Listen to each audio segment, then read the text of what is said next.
Third year class के आज इस सेशन में हम प्रैक्टिकल का काम देखेंगे। प्रैक्टिकल में आपके एक राग है, राग जयजयवंती। आज हम उसका इंट्रोडक्शन पर डिस्कस करेंगे और उसके मुख्य स्वर समूह के बारे में आपको बताएंगे, आरोह अवरोह पकड़ बताएंगे। राग का जब हम शुरू करते हैं इंट्रोडक्शन तो एक दोहा होता है, उस दोहे में उस राग का सारांश होता है। अगर आपको वो दोहा याद होगा तो निश्चित ही आपको जो पढ़ा हुआ सारांश है वो आपको याद आ जाएगा, इंट्रोडक्शन जो है वो आपको याद आ जाएगा। तो मैंने जो यहाँ पर एक दोहा डाला है स्लाइड में, पीडीएफ के थ्रू मैंने आपको ये सारा इंट्रोडक्शन भी भेजा है, तो आप उसमें पढ़ेंगे तो आपको ध्यान आ जाएगा। इस दोहे को आप प्लीज़ ज़रूर याद कीजिएगा। राग जयजयवंती खमाज थाट से उत्पन्न होता है और इस राग को जयंती, वैजयंती, जयजयवंती कई नामों से पुकारा जाता है, लेकिन अभी जो हमारे यहाँ चलन में है वो जयजयवंती ही राग कहा जाता है। इस राग में कुछ लोग गुणीजन जो हैं देश अंग से इसको गाते हैं, कुछ बागेश्वरी अंग से इसको गाते हैं, दोनों ही अंगों से गाते हैं और बहुत खूबसूरती से इस राग को गाया जाता है। इस राग में इसकी जो जाति है वो संपूर्ण है, संपूर्ण है। संपूर्ण से आप समझ गए होंगे कि जब सातों स्वर राग में लगते हैं, आरोह में भी अवरोह में भी, तो संपूर्ण होता है। जब 5 स्वर लगेंगे तो ऑडव जाति कहलाएगी और जब 6 स्वर लगेंगे तो षाडव जाति कहलाएगी। तो इस राग में, जयजयवंती राग में सातों स्वर का प्रयोग होता है, इसलिए आरोह में भी और अवरोह में भी, इसलिए इसकी जो जाति है वो संपूर्ण कही गई है, वही चलन में है हमारे। इस राग का जो वादी स्वर है वो ऋषभ है और संवादी स्वर पंचम है। वादी स्वर के बारे में आप जानते होंगे, वादी स्वर का मतलब है मुख्य स्वर।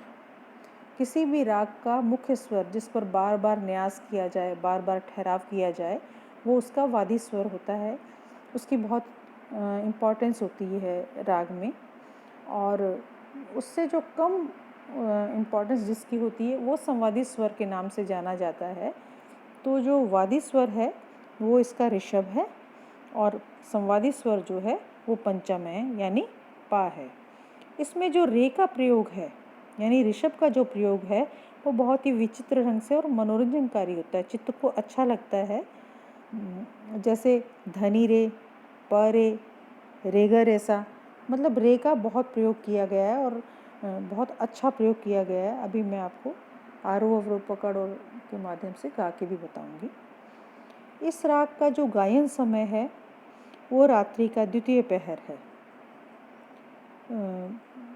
राग जो है खमाज थाट और काफ़ी थाट दोनों का इसमें स्वर लगते हैं।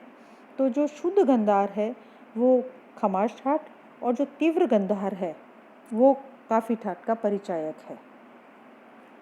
वैसे इसकी जो विशेषता है उसको परमेल प्रवेशक राग भी माना जाता है।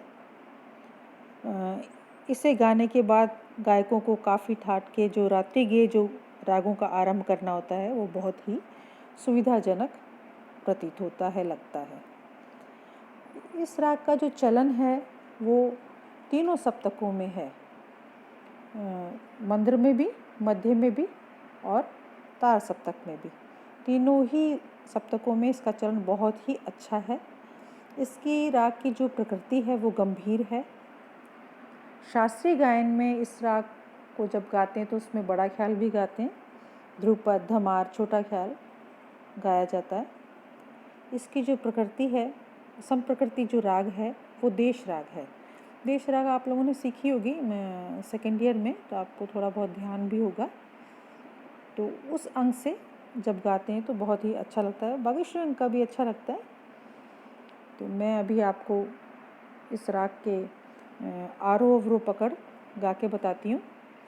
और पकड़ का जैसे पकड़ को आप विशेष ध्यान रखिएगा, क्योंकि जब भी हम प्रैक्टिकल में कोई राग शुरू करते हैं तो कई बार राग ध्यान नहीं आता, पकड़ाई में नहीं आता।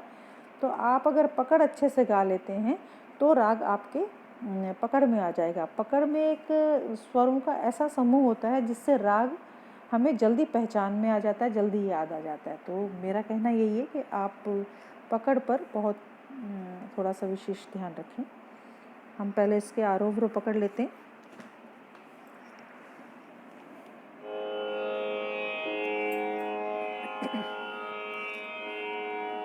ना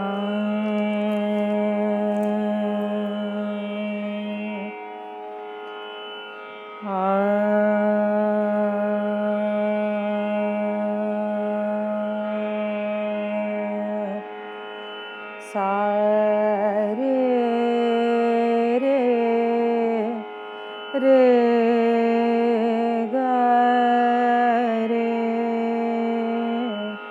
सा।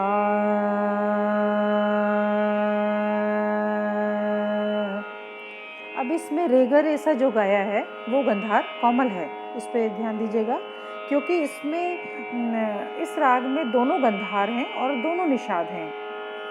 दोनों गंधार से मतलब है उस गंधार का गा का कोमल स्वरूप भी है और शुद्ध स्वरूप भी है। इसी तरह निषाद का भी कोमल नी भी है और शुद्ध नी भी है। अब इसमें गंधार जो कोमल लगाया जा रहा है वो एक विशेष संगति है स्वरों की, रे ग रे सा, तभी गाया जाएगा।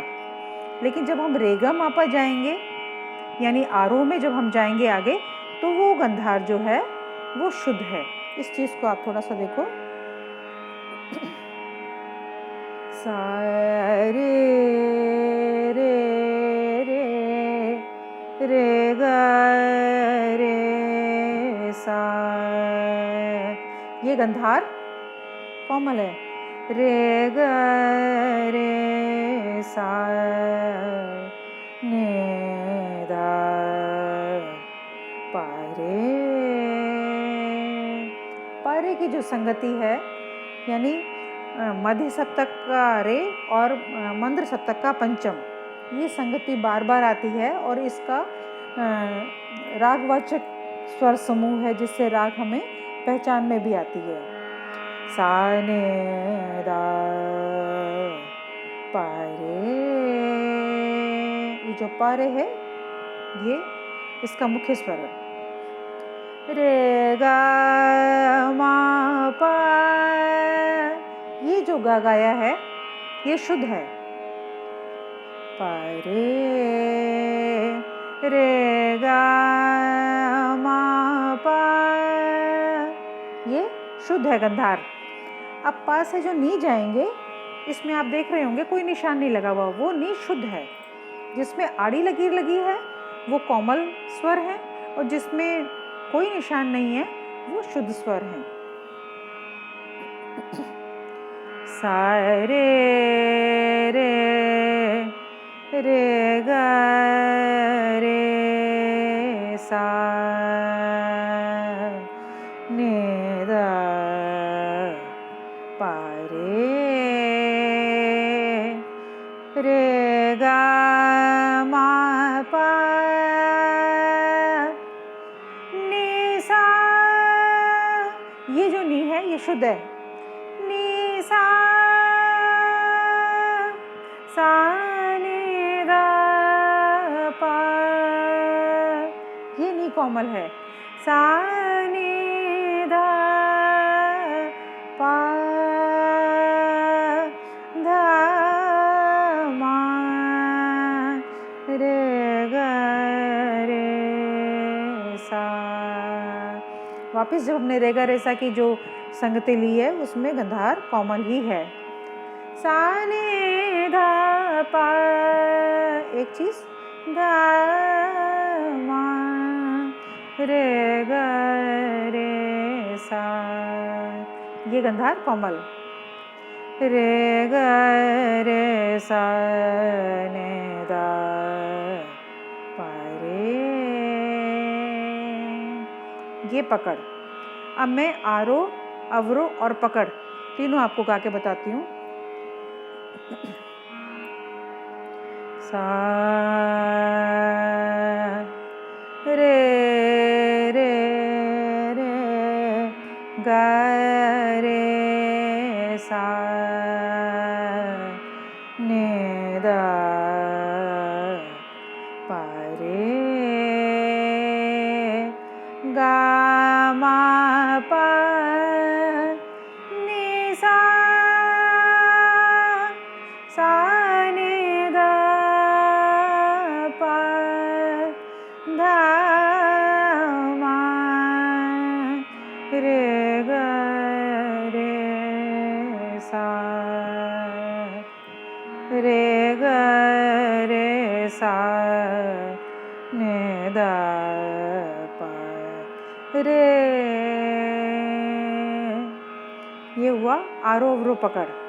इसमें एक चीज़ आप बहुत ध्यान रखिएगा, जहाँ आड़ी लकीर लगी हुई है वो कोमल है, जहाँ कोई निशान नहीं है वो स्वर शुद्ध है, और इसके अलावा स्वरों के नीचे बिंदी लगी हुई हैं। आप ध्यान देंगे तो स्वरों के नीचे जो बिंदियाँ लगी हुई हैं वो मंद्र सप्तक का है। आपको बताया हुआ भी है, पर मैं आपको दोबारा एक बार और रिकॉल करा दूँ कि स्वरों के नीचे जहाँ बिंदियाँ हैं वो मंद्र सप्तक के हैं, जहाँ स्वरों में कोई निशान नहीं है वो मध्य सप्तक का है। और आप देख रहे होंगे आरोह में जब हम ऊपर की तरफ नी सा जा रहे हैं, सा के ऊपर बिंदी है वो तार सप्तक का है, या अवरोह में जब हम आ रहे हैं सानी धापा तो वो जो सा है वो तार सप्तक का है। तो इस बात का विशेष ध्यान दें कि स्वरों को लिखने में हम गलती ना करें, इसीलिए आपको ये PDF भेजा जाता है कि स्वर जब आप लिखें, आरोह अवरोह जब आप लिखें या गाएं तो उसमें गलती ना हो। कोमल के नीचे आड़ी लकीर है, शुद्ध में कहीं कोई निशान नहीं है, और मंद्र सप्तक में नीचे बिंदी है स्वरों के, और तार सप्तक में ऊपर बिंदी है स्वरों के, जिनमें कोई निशान नहीं है वो मध्य सप्तक का है, शुद्ध स्वर है। तो आशा है मुझे ये कि आपको ये राग समझ आ गई होगी।